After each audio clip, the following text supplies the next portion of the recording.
ইতিহাস বিকৃতির প্রথম পদক্ষেপ আওয়ামী লীগই গ্রহণ করে।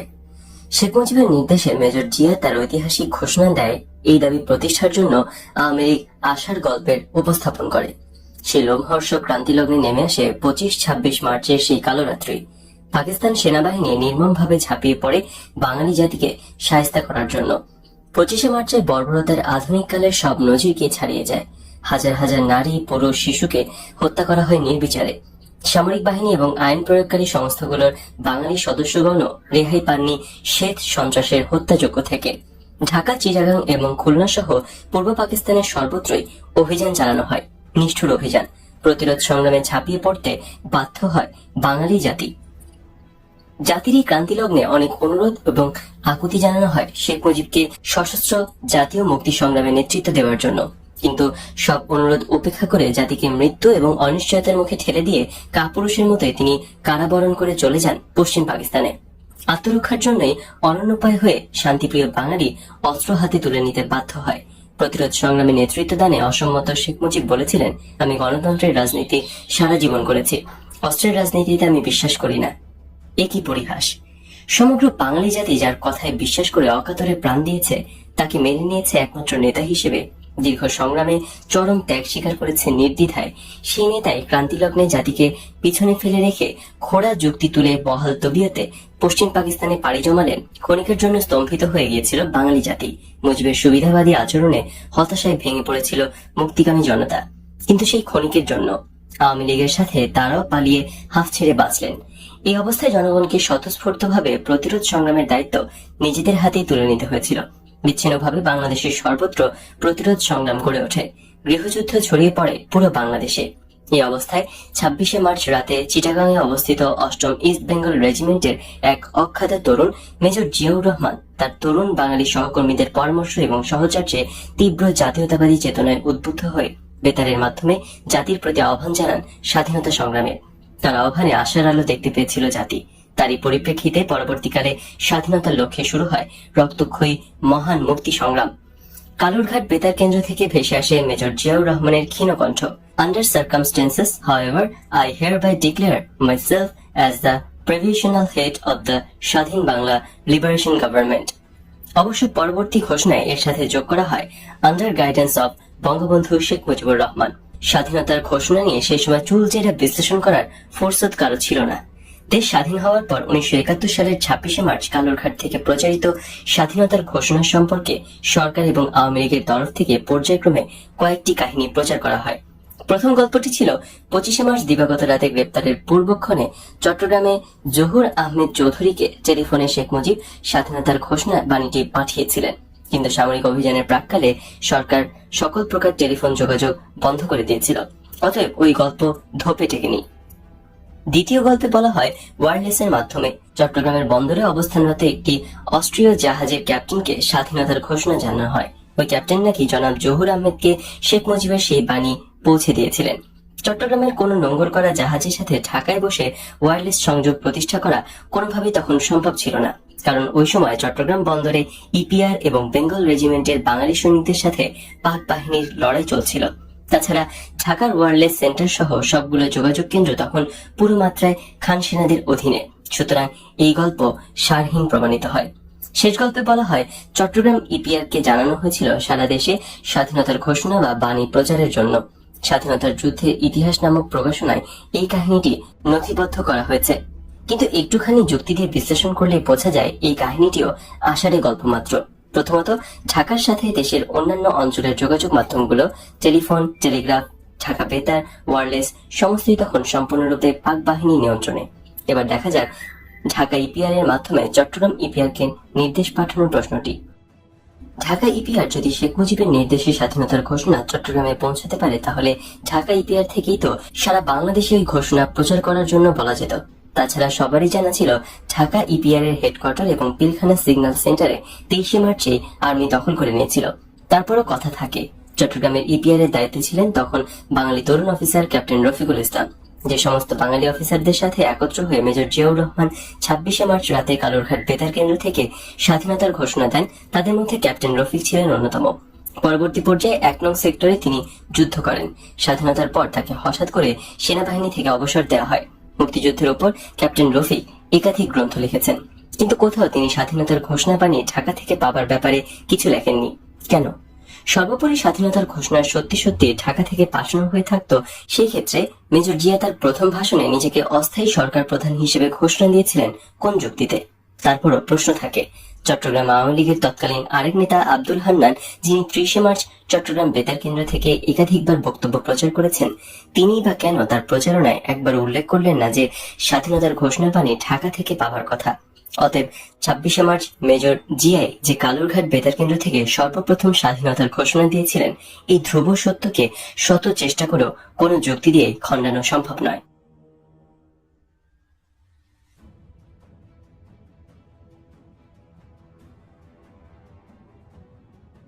মহাপলায়ন। লেফটেন্যান্ট মতি, সেকেন্ড লেফটেন্যান্ট নূর এবং আমি সর্বপ্রথম পাকিস্তান থেকে পালিয়ে এসে মুক্তিযুদ্ধে যোগদান করি।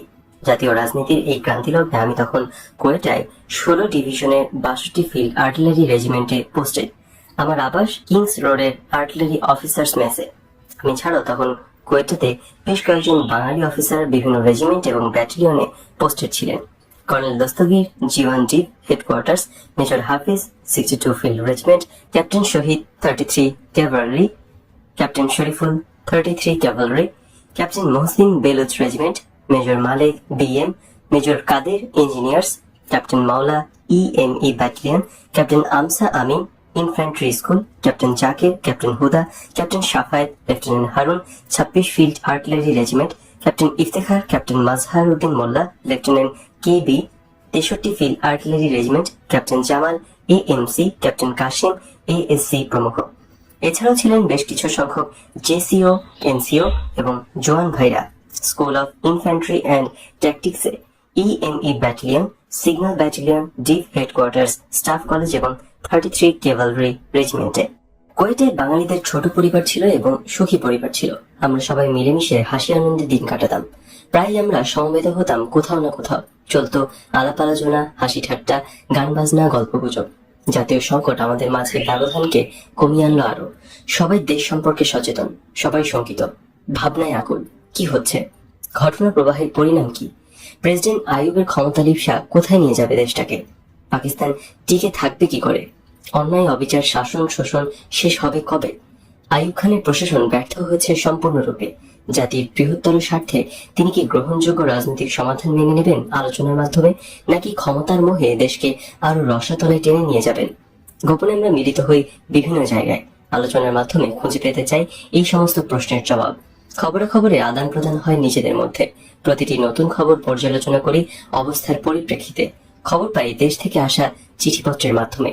মনোযোগ দিয়ে শুনি BBC, voice of America, all India radio, voice of Australia প্রভৃতি কেন্দ্রের প্রচারিত অনুষ্ঠানগুলো। জাতীয় রেডিও এবং টিভি মাধ্যমে প্রচারিত খবর একপেশে হওয়ায় বিশ্বাসযোগ্য মনে হয় না।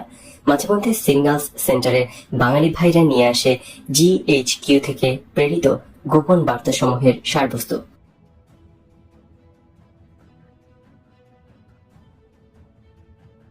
এ থেকে শত্রুচক্রের মন মানসিকতা সম্পর্কে কিছু তথ্য পাওয়া যায়, কিন্তু সেটাই বা কতটুকু? এ থেকে শাসক চক্রের মন মানসিকতা সম্পর্কে কিছু তথ্য পাওয়া যায়, কিন্তু সেটাই বা কতটুকু? পূর্ব পাকিস্তানের গণ আন্দোলনের প্রতি মুহূর্তের ঘটনাবলী জানার জন্য মন উদ্গ্রীব হয়ে থাকে তীর্থের কাকের মতো।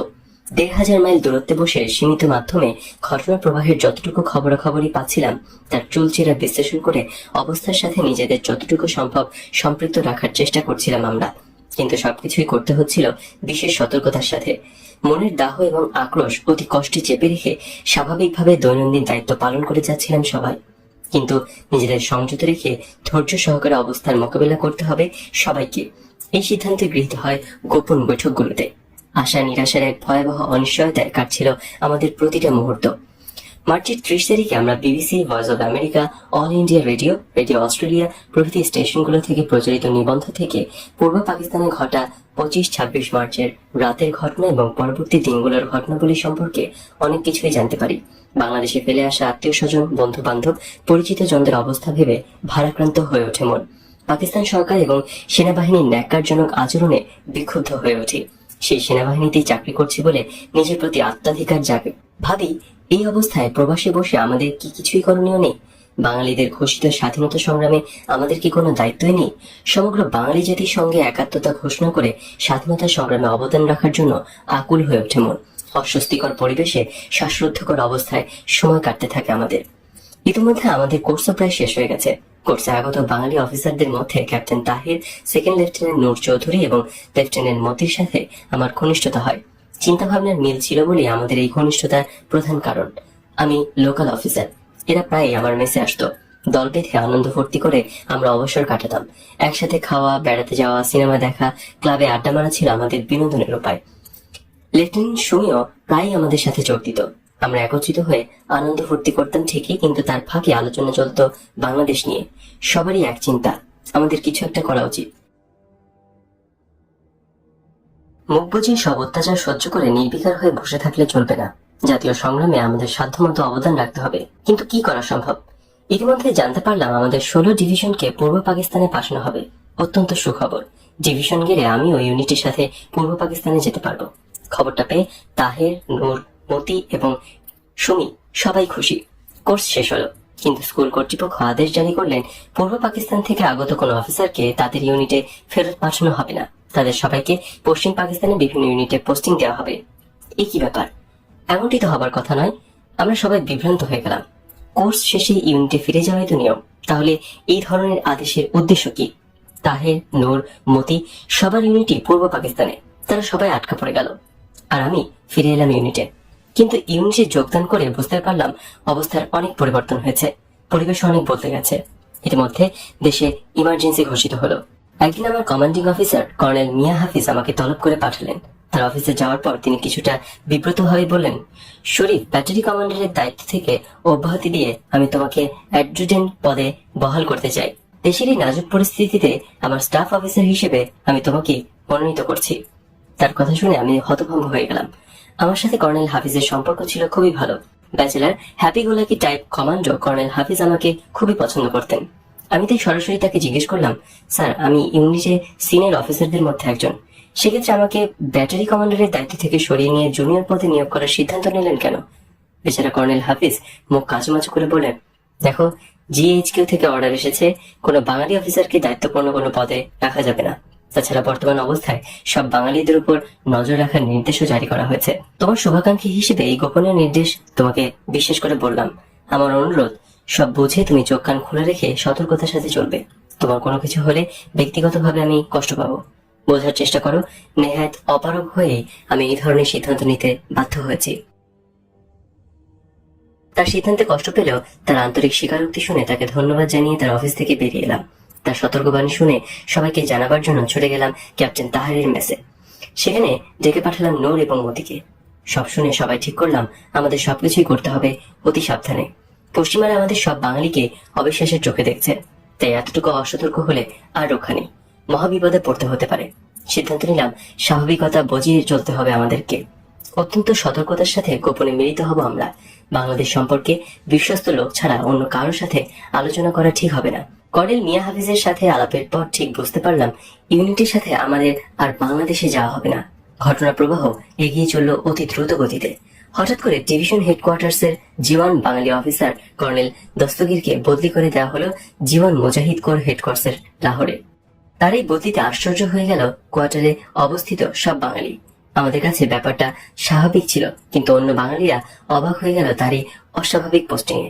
ডিভিশনের বাঙালিরা যারা বাংলাদেশে যাবার আশায় উন্মুখ হয়েছিলেন তাদের ঘুরে পড়ল বালি। আমি ও নূর একদিন গেলাম কর্নেল দস্তগীরের বাসায়। তার পরিবার তখন বাংলাদেশে। তাকে বললাম, স্যার, এরপরও কি আমাদের চুপ থাকা যুক্তিসঙ্গত? উনি বললেন, কি করতে চাও? আমি বললাম, দেশের সংগ্রামে অবদান রাখার চেষ্টা করতে হবে যেভাবেই হোক। উনি বললেন, পাগল হয়েছ? 1,500 মাইল দূরে বসে কি করতে পারো তোমরা? আমি বললাম, পালিয়ে গিয়ে যোগদান করতে পারি স্বাধীনতা সংগ্রামে, নয়তো বেল্লির অ্যামুনিশন ডিপো উড়িয়ে দিতে পারি। এতে করে সমস্ত সামরিক বাহিনীর সেকেন্ড লাইন অ্যামুনিশন ধ্বংস হয়ে যাবে, অপূরণীয় ক্ষতি হবে সামরিক জান্তার, যুদ্ধ করার ক্ষমতাও কমে যাবে অনেকাংশে। উনি বললেন, পাগল নাকি? কি সব অদ্ভুত কথা ভাবছ? ইমোশনাল হয়ে এই ধরনের পদক্ষেপ নিলে তোমরা তোমাদের জন্য শুধু বিপদ ডেকে আনবে না, বিপদ ডেকে আনবে পশ্চিম পাকিস্তানের সব বাঙালির জন্য। অবাস্তব চিন্তাধারা। তিনি আমাদের স্মরণ করিয়ে দিলেন, পাসিং আউট করার দিন শপথ নিয়েছিলে, to remain loyal to the Constitution, so be faithful and prove your integrity. পরিশেষে তিনি বললেন, তার উপর কড়া নজর আছে, তাই সার্বিক মঙ্গলের জন্য এভাবে যখন তখন তার সঙ্গে যেন দেখা না করি। কি আশ্চর্য! এই দস্তগীর সাহেবকে জানতাম ভীষণভাবে বাঙালি জাতীয়তাবাদী চেতনায় উদ্বুদ্ধ একজন সাচ্চা দেশপ্রেমিক হিসেবে। তাকে শ্রদ্ধাও করতাম সেই কারণে। কিন্তু কি আজ তার মুখ থেকে কি শুনছি? মুহূর্তে মনটা পিছিয়ে উঠল। নূরকে বললাম, চলো যাওয়া যাক। বেরিয়ে আসছিলাম, তিনি বললেন, don't be so sentimental. Even if Bangladesh becomes a reality, preserve yourself. Bangladesh can go without you and me. তার সুবিধাবাদী উক্তিটি শুনে গা ঘিন ঘিন করে উঠল। এই সংসারে সত্যি মানুষ চেনা দেয়। বিক্ষুব্ধ মন নিয়ে আমি এবং নূর ফিরে এলাম। এরপর যেদিন তিনি লাহোরের পথে যাত্রা করছিলেন, সেদিনও তাকে আকুল মিনতি জানিয়েছিলাম, স্যার এখন সময় আছে। আপনার মতো বিচক্ষণ সিনিয়র অফিসারের প্রয়োজন স্বাধীনতা সংগ্রামীদের। আপনি রাজি থাকলে আমরা বুকের রক্ত বাজি রেখে আপনাকে সাথে করে পালিয়ে যাওয়ার চেষ্টা করতে পারি। তিনি রাজি হলেন না। রওনা হয়ে গেলেন লাহোরের পথে। ফিরে এলাম হতাশ হয়ে। এবার একই সিদ্ধান্ত নিলাম, বেলেলি ডিপো উড়িয়ে দেব। কমান্ডো ট্রেনিং এ ছিলাম আমরা। সিম্প্যাথিক ডিটোনেশনের মাধ্যমে এক্সপ্লোসিভ দিয়ে স্যাবোটেজ করে উড়িয়ে দেব ডিপো। তখন আমার এক বিশেষ বন্ধু ছিল ডিপোর চার্জে। তার ওখানে যাওয়া আসার মাধ্যমে সব প্রয়োজনীয় তথ্য সংগ্রহ করতে লাগলাম অতি গোপনে। পাঠান বন্ধুটি বাঙালিদের প্রতি ছিল বেশ সহানুভূতিশীল। প্রয়োজনীয় তথ্যাদি সংগ্রহ করে একটা ট্রেস তৈরি করে ফেললাম। ট্রেসটা নিয়ে একদিন গেলাম ইঞ্জিনিয়ার্সে মেজর কাদেরের বাসায়। উদ্দেশ্য তাকে দিয়ে পরখ করিয়ে নেব আমার ট্রেসটা ঠিক হয়েছে কিনা। তাকে গিয়ে সব কথা খুলে পড়লে তার সাহায্য প্রার্থনা করলাম। আমার প্ল্যান শুনে তিনি ভীষণভাবে আঁত করলেন। বললেন, কি সাংঘাতিক! তোমার কি মাথা খারাপ হয়ে গেছে ডালিম? তুমি কি বুঝতে পারছো না কি করতে চাচ্ছ তুমি? তোমার প্ল্যান কার্যকরী করলে প্রায় কোয়েটা শহরটাই ধ্বংস হয়ে যাবে। তাতে আমরাও তো ধ্বংস হয়ে যেতে পারি। তাছাড়া তোমার এই কাজ করে অত্যন্ত ঝুঁকিপূর্ণ। আমি এই ব্যাপারে তোমাকে এনকারেজ করতে পারি না। আমার অনুরোধ, তুমি আমাকে ভুল বুঝো না। এখানেও হতাশা। ফিরে আসার আগে তাকে অনুরোধ জানিয়েছিলাম আমার প্ল্যান সম্পর্কে তিনি যেন অন্য কোনো তৃতীয় ব্যক্তির সঙ্গে আলাপ না করেন। তিনি রাজি হয়েছিলেন, কিন্তু প্রতিদিনে আমাকেও কথা দিতে হয়েছিল আমি এই ধরনের কাজ থেকে বিরত থাকব। আমি কিন্তু আমার প্ল্যান কার্যকরী করার চেষ্টা করে চলেছিলাম। ইতিমধ্যে হঠাৎ করে আমার বন্ধু একদিন বদলি হয়ে পিন্ডি চলে গেল। আমার মাথায় বাজ পড়ল। তার অবর্তমানে ডিপোতে আসা যাওয়ার সুযোগ বন্ধ হয়ে গেল। ফলে বাধ্য হয়ে আমাকে আমার পরিকল্পনা বাদ দিতে হলো। দুঃখ পেয়েছিলাম অনেক, কিন্তু অতি কষ্টে নিজেকে সামাল নিতে হলো। নতুন করে আবারও ভাবতে শুরু করলাম কি করা যায়। ঠিক করলাম পালিয়ে গিয়ে যোগ দেব স্বাধীনতা সংগ্রামে। এমন অবস্থায় একদিন নূর এলো আমার মেসে। লনে বসে আলাপ করলাম দুজনে। হঠাৎ করে নূর বলল, স্যার, ক্যাপ্টেন তাহির আপনাকে ডেকেছেন, জরুরি আলাপ আছে। আমি বললাম, ঠিক আছে, আজ রাতে আমরা একসাথে তার মেসে ডিনার করব। নূর চলে গেল। কি এমন জরুরি আলাপের জন্য ক্যাপ্টেন তাহির তাকে ডেকে পাঠিয়েছেন ভেবে কোনো কুলকিনারে পেলাম না। সন্ধ্যার পর গিয়ে হাজির হলাম তার মেসে। নূর ইতিমধ্যে এসে গেছে। ডিনারের আগে তার রুমে বসে গান শুনছিলাম। গানের আওয়াজের আড়ালে নিচু গলায় আমরা আলাপ শুরু করলাম। কোনো ভনিতে ছাড়াই ক্যাপ্টেন তাহির বলল, ডালিম, আমিও নূর পালিয়ে যাওয়ার সিদ্ধান্ত নিয়েছি চমন বর্ডার দিয়ে আফগানিস্তানে, সেখান থেকে বাংলাদেশে। আকবর বক্তির ছেলেদের সঙ্গে তোমার বন্ধুত্ব আছে। তাছাড়া তুমি স্থানীয় অফিসার। এই ব্যাপারে আমরা তোমার সাহায্য চাই। স্বল্পভাষী ক্যাপ্টেন তাহিরের অনুরোধের জবাবে বললাম, স্যার, আমিও পালাবার চেষ্টা করছি। ক্যাপ্টেন তাহির আমার জবাব শুনে খুব খুশি হলেন। আমাকে জড়িয়ে ধরে বললেন, তাহলে তুমি সময় নষ্ট না করে যেভাবেই হোক বর্ডারটা একেবারে রেকি করে ফেলো। আমি সম্মতি জানিয়ে ফিরে এলাম মেসে। আমরা তিনজন কোরআন শরীফে হাত নিয়ে প্রতিজ্ঞা করেছিলাম আমাদের এই পরিকল্পনা সম্পর্কে কাউকেই কিছু বলা চলবে না। সুযোগ মতো একদিন রেজিমেন্টাল এক্সারসাইজ এরিয়া রেকি করার উছিলায় ইউনিটের গাড়ি নিয়ে প্রফুল্ল চিত্তে ফিরে এলাম।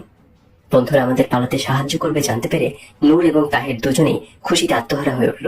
এভাবে সব যখন প্রায় ঠিকঠাক, হঠাৎ করে একদিন সিগন্যাল কোরের হাবিলদার নাজির রাতের অন্ধকারে আমার সাথে দেখা করতে এলো। লোকাল বাঙালি অফিসার হিসেবে সবার সাথে আমার যোগাযোগ ছিল। বিশেষ করে জুনিয়রদের মধ্যে আমার একটা বিশেষ প্রভাব ছিল। নজিরের মতো সিনিয়র জুনিয়র অনেকেই তাদের সমস্যাদি নিয়ে আমার কাছে আসতো, সুখ দুঃখের কথা কইত এবং আমার পরামর্শ নিত। ভাবলাম নাজিরও নিশ্চয়ই তেমন কোনো ব্যাপারে আলাপ করতে এসেছে, কিন্তু তাকে দেখি আটকে উঠলাম। তার মুখ ভীষণভাবে থমথম করছিল, চোখ দুটো ছিল টলটল। তাকে দেখে পরিষ্কার বুঝতে পারলাম কিছু ঘটেছে। আমি তাকে নিয়ে সোজা আমার ঘরে চলে গেলাম।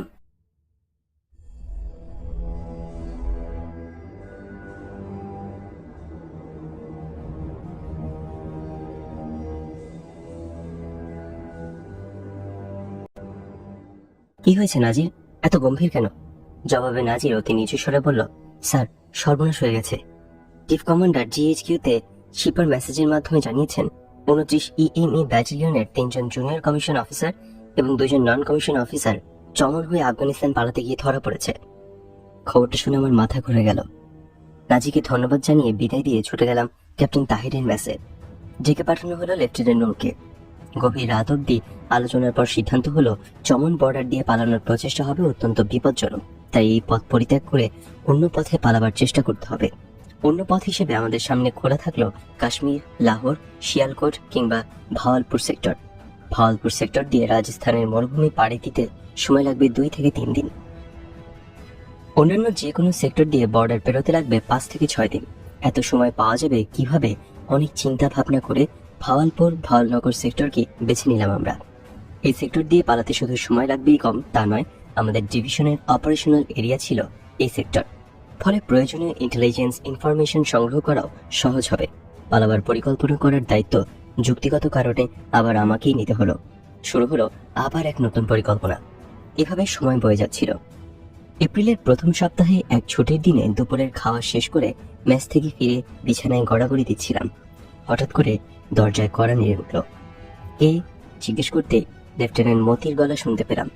ভেতরে এলো মতি, শুকনো মুখ, মলিন চেহারা। চিন্তিত লাগছিল ওকে। জিজ্ঞেস করলাম, কি ব্যাপার, হঠাৎ কি মনে করে এলে? সে বলল, স্যার কিছুদিন যাবৎ মানসিক যন্ত্রণায় ভুগছি ভীষণভাবে। অবশেষে আজ মনস্থির করে এসেছি আপনার পরামর্শ নিতে। আমি বললাম, খুব সিরিয়াস ব্যাপার কি কিছু? সে বলল, হ্যাঁ স্যার, মনস্থির করে ফেলেছি, পালাবো। যে করেই হোক পালিয়ে গিয়ে স্বাধীনতা সংগ্রামে শরিক হব। চেষ্টা ব্যর্থ হলে যা হবার তা হবে। যে কোনো ঝুঁকি নিতে আমি প্রস্তুত। আপনি কি বলেন? ভালো করে তার মুখের দিকে চেয়ে তার মনের ছবি পড়ার চেষ্টা করলাম। না, তাকে ভীষণ সিরিয়াস মনে হলো। কিন্তু আমরা প্রতিজ্ঞা করেছি আমাদের 3 জনের সিদ্ধান্তের কথা কাউকে বলা যাবে না। তাই সেই মুহূর্তে আমাদের চিন্তা ভাবনার কথা না বলে শুধু বললাম, মতি, তোমার আন্তরিকতা প্রশংসনীয়, কিন্তু আমি এই ব্যাপারে কি করতে পারি? মতি চুপ করে ভাবছিল কিছু। আমি বেয়ারাকে ডেকে নাস্তার ফরমাইশ দিলাম। নাস্তা এলো। মতি তৃপ্তির সাথে নাস্তা খেলো। ওর খাওয়া দেখে বুঝতে পারছিলাম দুপুরের খাওয়া হয়নি তার। হঠাৎ করে মতি প্রশ্ন করল, স্যার সবকিছু সম্পর্কে আপনি আমার চেয়ে অনেক বেশি জানেন। এই অবস্থায় আমরা চোখ কান নাক বন্ধ করে হাত গুটিয়ে বসে থাকবো? আমাদের কি কোনো দায়িত্বই নেই? আপনি কি কিছুই ভাবছেন না? আমি মতির তাৎক্ষণিক প্রশ্নের জবাব না দিয়ে বললাম, কাল বিকেলে চায়না ক্যাফেতে 6টায় এসো, আলাপ হবে বিস্তারিত। মতি চলে গেল। ও চলে যাওয়ার পর আমি কাপড় পরে গিয়ে সোজা বেরিয়ে গেলাম নূরের কাছে।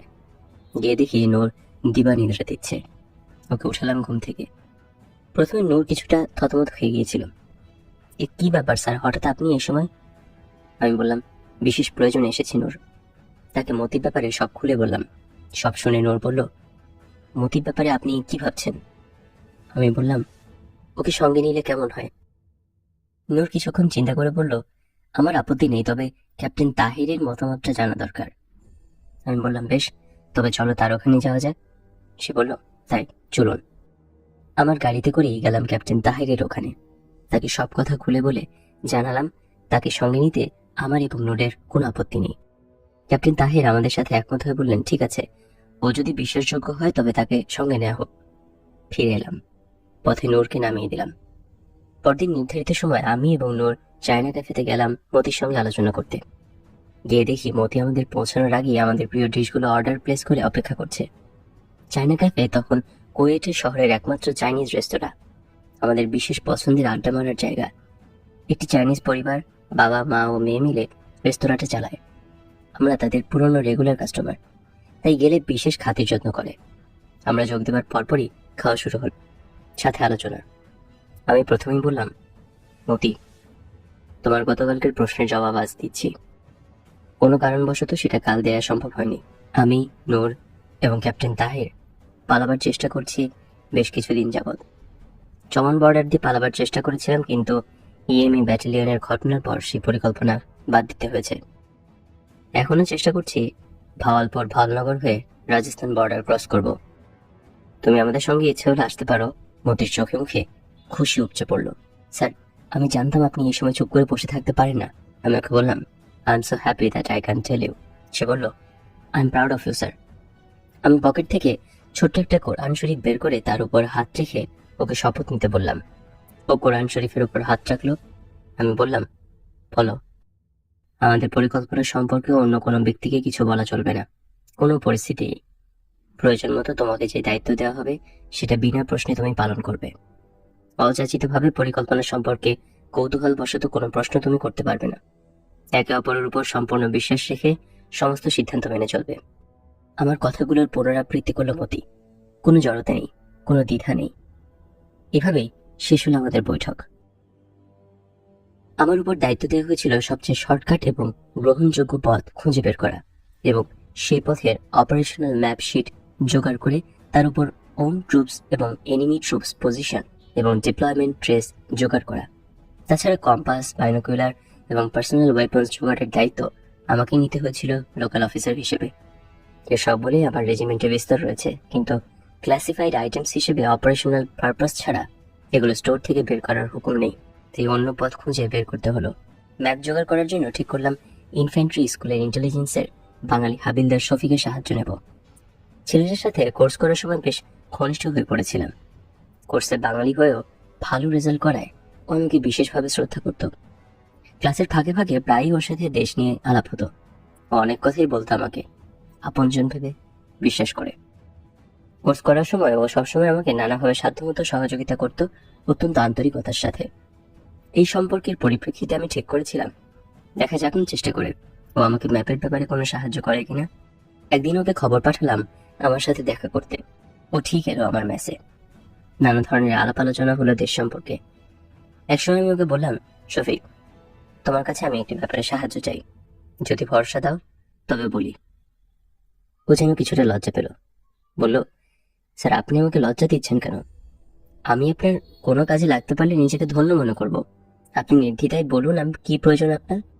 আমি বললাম, আমি যা চাইব সেটা কোনো সাধারণ জিনিস নয় শফিক। বুদ্ধিমান তরুণ শফিক জবাব দিল, আপনি আমার কাছে কোনো সাধারণ জিনিস চাইবেন না সেটা আমি বুঝতে পেরেছি, তবু আপনি বলুন আমি আপনার জন্য কি করতে পারি। ম্যাপশিটের নম্বরগুলো তাকে লিখে দিয়ে বললাম, এগুলো আমার চাই। ম্যাপশিট নম্বরগুলো দেখে বুদ্ধিমান শফিক হয়তো আঁচ করতে পেরেছিল আমার উদ্দেশ্য কি। আমার দিকে স্ত্রীর দৃষ্টি মেরে চুপ করে বসে থাকলো শফিক। কি যেন পরখ করে খুঁজে দেখছিল আমার মধ্যে। ওকে চুপ করে থাকতে দেখে আমি বললাম, হ্যাঁ, আমি পালিয়ে যাওয়ার চেষ্টা করছি, তাই এই ম্যাপশিটগুলো আমার প্রয়োজন। আমার কথা শুনেও বলল, কিন্তু স্যার। আমি বললাম, জানি শফিক, তাতে যথেষ্ট ঝুঁকি রয়েছে। ব্যাপারটা ফাঁস হয়ে গেলে তোমারও শাস্তি হতে পারে। তাই যা কিছুই করার সিদ্ধান্ত তুমি নেবে সেটা ভেবে চিন্তে স্থিরভাবেই তোমাকে নিতে হবে। এই ঝুঁকি নেবার ব্যাপারে আমার তরফ থেকে কোনো বাধ্যবাধকতা নেই, তবে আমার অনুরোধ, এই ঝুঁকি তোমার পক্ষে যদি নেওয়া সম্ভব না হয় তবে তুমি অন্য কাউকে আজকের আলোচনা সম্পর্কে কিছু বলবে না। আশা করি তুমি এই অনুরোধ রক্ষা করবে। হাবিলদার শফিক আমার মুখের দিকে নির্বাক দৃষ্টিতে চেয়েছিল। কথা শেষ হতেই সে আমাকে আবেগে জড়িয়ে ধরে বলল, স্যার, আপনি আমাকে বিশ্বাস করেছেন। আল্লাহকে সাক্ষী রেখে বলছি, এই বিশ্বাসের অবমাননা জান থাকতে হতে দেব না। কাল বিকাল 5টায় খোকাবাজারে আমার সাথে আপনি দেখা করবেন, দেখি আমি আপনার জন্য কি করতে পারি। পরদিন বিকেল 5টায় আমি খোকাবাজারের নির্দিষ্ট স্থানে হাবিলদার শফিকের জন্য অপেক্ষা করছিলাম। প্রতিটি মুহূর্ত কাটছিল চরম উত্তেজনায়। 5 মিনিট, 10 মিনিট, হয়ে গেল 5টা। শফিকের দেখা নেই। শফিক কি তাহলে আসবে না? কোনো অঘটন ঘটল না তো? নাকি মুখের উপর না বলে আমাকে বিব্রত না করে আজ না এসে বুঝিয়ে দিল এই কাজ তার পক্ষে করা সম্ভব নয়? চুপচাপ দাঁড়িয়ে লোকজনের আসা যাওয়া দেখছিলাম আর নানা ধরনের কথা ভাবছিলাম। 5টা 20 হয়ে গেল। ভাবলাম শফিক আর আসবে না। চলে যাবার জন্য পা বাড়িয়েছি, হঠাৎ দেখি ত্রস্ত পায়ে শফিক হাঁপাতে হাঁপাতে ছুটে আসছে আমার দিকে। বাম হাতে একটি ছোলা, ডান হাত উঁচু করে আমাকে ইশারায় তার আগমন বার্তা জানাচ্ছে। অল্প সময়ের মধ্যেই লোকের ভিড় ঠেলে ও আমার কাছে এলো। ওকে দেখে খুশি হয়ে উঠল মন। স্যার, স্যার, একটু দেরি হয়ে গেল, ট্যাক্সি পাচ্ছিলাম না, হাঁপাতে হাঁপাতে বলল শফিক। আমি বললাম, চলো কোথাও বসা যাক। মার্কেটের মধ্যে সাজ্জি কাপড়ের দোকানে গিয়ে বসলাম দুজন। ইন্টার ইউনিট ম্যাচ ছিল আজ, দারুণ খেলা হয়েছে। তারপর 1 ঘন্টা হেভি এক্সারসাইজ করায় বেশ খিদে পেয়েছিল। আস্ত 2টো মুরগির সাজ্জির সাথে কড়াই কাবাব এবং নান অর্ডার দিয়ে বসলাম দুজন। বেয়ারা কাওয়ার পট এবং কাপ রেখে গেল। কোনার দিকে একটি নিরিবিলি জায়গায় বসেছিলাম আমরা। রেকর্ড প্লেয়ারে জনপ্রিয় ফিল্মি গান বাজছিল। ফলে আমাদের আলাপ করার সুবিধা হলো।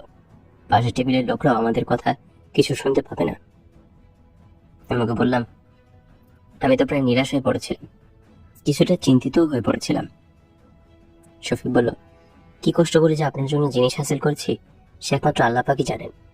এতে ঝুঁকি আছে প্রচুর, কিন্তু আপনি দেশের জন্য প্রাণ দিতেও প্রস্তুত। সেই পরিপ্রেক্ষিতে আমার কিছু হলেও সান্ত্বনা পাবো এই ভেবে দেশের স্বাধীনতায় আমিও কিছু অবদান রাখার সুযোগ পেলাম। এই বলে আস্তে করে টেবিলের নিচ দিয়ে সে ঝোলাটি আমার হাতে তুলে দিল। আমি ওকে বললাম, আমি তোমার অবদানের কথা সর্বদা স্মরণ রাখবো শফিক। ধন্যবাদ জানিয়ে তোমাকে ছোট করব না, তবে একটা কথা জেনে রেখো, 25শে মার্চ ন্যাক্কারজনক পাশবিক ঘটনাবলীর পর থেকে দেশ এবং স্বাধীনতার সংগ্রামে প্রত্যক্ষভাবে অবদান রাখার জন্য অনেক কিছুই ভেবেছি এবং অনেক বাঙালির সাথে আলাপ করেছি। কেউই তোমার মতো নিঃস্বার্থ আন্তরিকতা দেখায়নি। কেউ আমার চিন্তা ভাবনায় আটকে উঠেছেন, কেউ বা রেগে গিয়ে হুঁশিয়ার বাণী উচ্চারণ করেছেন। কোয়েটার অনেক বাঙালির কাছে আমি ইতিমধ্যে বিপজ্জনক ব্যক্তি হিসেবে পরিচিত হয়ে উঠেছি। অনেকে আমার সাথে সব যোগাযোগ ছিন্ন করার সিদ্ধান্ত নিয়েছে। সেক্ষেত্রে তোমার এই সাহায্য আমাকে মুগ্ধ করেছে। তোমার এই অবদান সামান্য নয়। যদি সংগ্রামে যোগ দেবার তৌফিক আল্লাহ আমাকে নসিব করেন, দেশ স্বাধীন হওয়ার পর যদি বেঁচে থাকি, তবে তোমার নাম বাংলাদেশের ইতিহাসে লেখা থাকবে। এই ওয়াদা আমি তোমাকে দিলাম। শফিকের দু চোখ বেয়ে অশ্রু ঝরছিল। রুবালের চোখ মুছে নিয়ে ধরা গলায় বলল, স্যার, আমার এই অবদান অতি সামান্য। ইচ্ছে হয় আপনার সাথে আমিও পাড়ি জমাই, কিন্তু আমি ফ্যামিলি ম্যান। পরিবার ফেলে কি করে পালিয়ে যাই? আমার এই অক্ষমতা আমাকে পীড়া দেবে সারা জীবন। নিজেকে আমি কখনোই ক্ষমা করতে পারবো না স্যার। তোকে বললাম, কেন মিথ্যা দুঃখ পাচ্ছ ভাই? বাংলাদেশের সবার পক্ষে কি যুদ্ধে সরাসরিভাবে যোগ দেওয়া সম্ভব হবে? অনেকেই নানাভাবে সংগ্রামে অবদান রাখবেন, তারাও মুক্তিযোদ্ধা। যেমন আজকে তুমি রাখলে এক অমূল্য অবদান। যারা যুদ্ধক্ষেত্রে যুদ্ধ করবে তাদের অবদানের চেয়ে তোমার এই অবদানের মূল্য কোনো ক্রমেই কম নয়। সেভাবে তুমিও একজন মুক্তিযোদ্ধা। আমার কথায় শফিক নিজেকে সামলে নিল। বেয়ারা ইতিমধ্যে খাবার পরিবেশন করে গেছে। আমি ওকে বললাম, এসব খাওয়া যাক। দুজনে তৃপ্তি সহকারে খেলাম। খাওয়া শেষে শফিক বলল, আজ আমাদের নাইট ট্রেনিং আছে, তাই চলে যেতে হবে, সময় প্রায় হয়ে এলো। আমি বললাম, চলো তোমাকে নামিয়ে দিই। গাড়িতে এসে শফিক বলল, স্যার, একটা কথা, যদি আমার কিছু হয় তবে আমার পরিবারকে একটু দেখবেন। আমি ওকে বললাম, যদি বেঁচে থাকি তাহলে এই ব্যাপারে তুমি নিশ্চিত থাকতে পারো, কথা দিলাম। শফিককে নামিয়ে দিয়ে মেসে ফিরে এসে লনের মাঝামাঝি ছাতির মতো দাঁড়িয়ে থাকা প্রিয় আখরোট গাছটার নিচে গিয়ে বসলাম। বসন্তের ফুরফুরে বাতাস নানা ধরনের ফুলের সুবাস ছড়াচ্ছিল। গার্ডেন লাইটগুলোর স্বল্প আলোকে ম্লান করে দিয়ে বেশ বড় একটি চাঁদ সামনের মুর্দার পাহাড়ের গা ছুঁয়ে উঁকি দিয়ে হাসছে। মনোরম এক শান্ত পরিবেশ। কফির পেয়ালায় চুমুক দিচ্ছিলাম আর ভাবছিলাম হাবিলদার শফিক সম্পর্কে। বেঙ্গল রেজিমেন্টের মেজর মালেক তখন পর্যন্ত ব্রিগেড মেজরের দায়িত্ব পালন করছিলেন। তার ব্রিগেডের অপারেশনাল এরিয়ার আওতায় পড়েছে ভাওয়ালনগর ফোর্ট আব্বাস সেক্টর। ভাওয়ালপুর হয়ে ভাওয়ালনগর, সেখান থেকে ফোর্ট আব্বাসের পথে ছোট স্টেশন হারুনাবাদ। হারুনাবাদ থেকেই শুরু হবে আমাদের পদযাত্রা। পাক বাহিনী এবং ভারতীয় বাহিনীর ডিফেন্স ভেদ করে 25 মাইল দূরত্ব অতিক্রম করে আমাদের পৌঁছাতে হবে শ্রীকরণপুর। মেজর মালেকের কাছ থেকেই পেতে হবে পাক বাহিনী এবং ভারতীয় বাহিনীর ডিপ্লয়মেন্ট ট্রেস। এতে বিশদভাবে আঁকা থাকে top secret up to date intelligence information. যেমনি ভাবা তেমনি কাজ। ম্যাপ পাবার পর তিনি টেলিফোন করে মেজর মালিককে বললাম, জরুরি প্রয়োজনে অবিলম্বে দেখা করতে চাই। অনুমতি নিয়ে তার অফিসে গিয়ে উপস্থিত হলাম মতিকে সঙ্গে নিয়ে। অফিসে একাই ছিলেন মেজর মালিক। দরজায় উপস্থিত হতে ভারী গলায় প্রশ্ন করলেন, কি ব্যাপার ডার্লিং? আমি বললাম, আপনার নতুন গাড়ি দেখতে এলাম, কেমন চলছে? অল্প কিছুদিন আগে তিনি একটা স্কোডা সেডান কার কিনেছেন। সে বলল, তোমার ভক্সওয়াগনের মতো শানদার না হলেও I have no complain. Sir, বাসায় চলেন, লাঞ্চ খাবো একসাথে। সে বলল, লাঞ্চ খাবে তা বেশ, তো তোমার ভাবিকে ফোন করে বলে দাও। But what is your problem? Have you picked up again on someone? তো তোমার সাথে ছেলেটাকে তো চিনলাম না। আমি ইতিমধ্যে টেলিফোন তুলে নিয়ে রিং করছিলাম। হ্যালো ভাবি, ডার্লিং হিয়ার। আমার বাসায় আসছি, 3 of us ওভার লাঞ্চ। অসুবিধা হবে না তো? ভাবি বলল, কোন দিক দিয়ে সূর্য উঠলো আজ? এতদিন পর হঠাৎ ভাবিকে মনে করে যেচে লাঞ্চ খেতে চাচ্ছ? ভাবির জবাবে একটু লজ্জা পেলাম। বললাম, বিশ্বাস করেন ভাবি, কোর্সের ঝামেলায় এত ব্যস্ত ছিলাম, তাই আশা হয়ে ওঠেনি। আমার সময় কি করে কেটেছে সে শুধু আমিই জানি। ভাবি বললেন, চলে এসো। কথোপকথন শেষ করে রিসিভার নামিয়ে রেখে বললাম, all clear sir, at the home front. ও হ্যাঁ, let me introduce lieutenant Moti from 3rd east Bengal and Moti, this is major Malik from senior tiger. Moti major মালিকের সাথে হাত মিলিয়ে বলল, স্যার আপনার সাথে আগে দেখা হয়নি, কিন্তু আপনার কথা অনেক শুনেছি। প্রাণ খুলে উচ্ছল প্রকৃতির মেজর মালিক স্মিত হাসলেন। Moti, he is here for OWGTC. He has done pretty well in the course. আমি বললাম। মালিক বলল, ইউ মিন রাইট অ্যাওয়ে? কিছুটা আশ্চর্য হলেন মেজর মালিক। আমি বললাম, দ্যাটস কারেক্ট। এত চাকরি করে আর কি হবে স্যার? উনি বললেন, চলো তবে। মেজর মালিক বাজার টিপলেন। পিএ এসে স্যালুট করে দাঁড়ালো। তাকে কিছু নির্দেশ দিয়ে মেজর মালিক তাকে বললেন তিনি অফিসে আজ আর ফিরছেন না। এরপর আমরা বেরিয়ে এলাম অফিস থেকে। বাসায় ফিরে ড্রয়িং রুমে এসে বসে আলাপ শুরু হলো। ওয়েল, নাও টেল মি হোয়াটস আপ? প্রশ্ন করলেন major Malik. Sir, the matter is very serious and urgent at the same time. It's confidential. আমরা পালাবার সিদ্ধান্ত নিয়েছি, জবাব দিলাম আমি। অপ্রত্যাশিত জবাবে কিছুটা চমকে উঠলেন মেজর মালিক। চুপ করে বসে রইলেন কিছুক্ষণ। কিচেনে ভাবি রান্নাবান্না নিয়ে ব্যস্ত ছিলেন। জাস্ট আ মিনিট, এই বলে উঠে গেলেন মেজর মালিক। অল্পক্ষণ পর সিগারেট হাতে নিয়ে ফিরে এসে বললেন, কি জানো, my batman is not that reliable. তাই ব্যাটাকে পাঠিয়ে দিয়ে এলাম ক্যান্টিন থেকে সিগারেট আনতে। বুঝলাম আমার কথার গুরুত্ব উপলব্ধি করে তিনি প্রিকিউশন নেবার জন্যই এমনটি করেছেন। নাও দেন আর ইউ শিওর? একরাশ প্রশ্ন তার চোখে। আমি বললাম, জি স্যার। এভাবে চাকরি করার কোনো মানে হয় না। নিজের প্রতি ঘৃণা বাড়ছে। আজ আমাদের মতো লোকদের প্রয়োজন স্বাধীনতার সংগ্রামকে এগিয়ে নেওয়ার জন্য। What do you think sir? সে বলল, well, you may be right, কিন্তু সংগ্রাম সম্পর্কে কোনো সঠিক তথ্যই তো আমরা জানতে পারছি না। সে অবস্থায় এই ধরনের পদক্ষেপ নেওয়াটা কি যুক্তিসঙ্গত হবে? Wouldn't it be too risky? পাল্টা প্রশ্ন করলেন মেজর মালিক। আমি বললাম, আপনার কথাই যুক্তি আছে, কিন্তু যেভাবে এখান থেকে জরুরি ভিত্তিতে রিএনফোর্সমেন্ট পাঠানো হচ্ছে আর পূর্ব পাকিস্তান থেকে লাশ আসছে, তাতে করে এতটুকু নিশ্চয়ই প্রমাণিত হয় যে সেখানে কিছু একটা ঘটছে। তদুপরি ইন্টারন্যাশনাল মিডিয়া কি সবটাই মিথ্যা প্রচারণা চালাচ্ছে বলে মনে করেন আপনি? জোরালো যুক্তি তুলে ধরলাম আমি। মেজর মালিক জানতে চাইলেন, well then what can I do for you in this venture of yours? আমরা হারুনাবাদ থেকে শ্রীকরণপুর পৌঁছানোর চেষ্টা করব। সব দিক বিবেচনা করে এই পথই সর্বোত্তম বলে বিবেচনা করছি আমরা। উনি বললেন, ইউর ডিসিশন ইজ রাইট। চমন বর্ডার ছাড়া এটাই সবচেয়ে ভালো পথ নিঃসন্দেহে। এই পথে 2 থেকে 3 দিন সময় লাগবে। আমি বললাম, স্যার, আপনাকে অপারেশনাল ট্রেস করে দিতে হবে। অনুরোধ জানান আমি। Food has been served. Apron পরা ভাবি ন্যাপকিনে হাত মুছতে মুছতে টেবিলে যাওয়ার অনুরোধ জানালেন। ভাবির আগমনে পরিবেশটা হালকা করে দেওয়ার জন্য হঠাৎ করে মেজর মালিক কথার মোড় ঘুরিয়ে দিয়ে বলেন, এসো আগে পেট পুজো করা যায়। খালি পেটে ঠিকমতো চিন্তাও করা যায় না। সবাই গিয়ে টেবিলে বসলাম। বাচ্চারা সবাই স্কুলে। খাবার দেখে জিভে পানি এসে গেল। টাটকা মাছের বিভিন্ন ব্যঞ্জন। জিজ্ঞেস করলাম, ভাবি দ্য গ্রেট, এই জিনিসগুলো কোথা থেকে আমদানি করলেন? জবাবে ভাবি বললেন, ওরক থেকে আজকে সকালেই জানিয়েছি।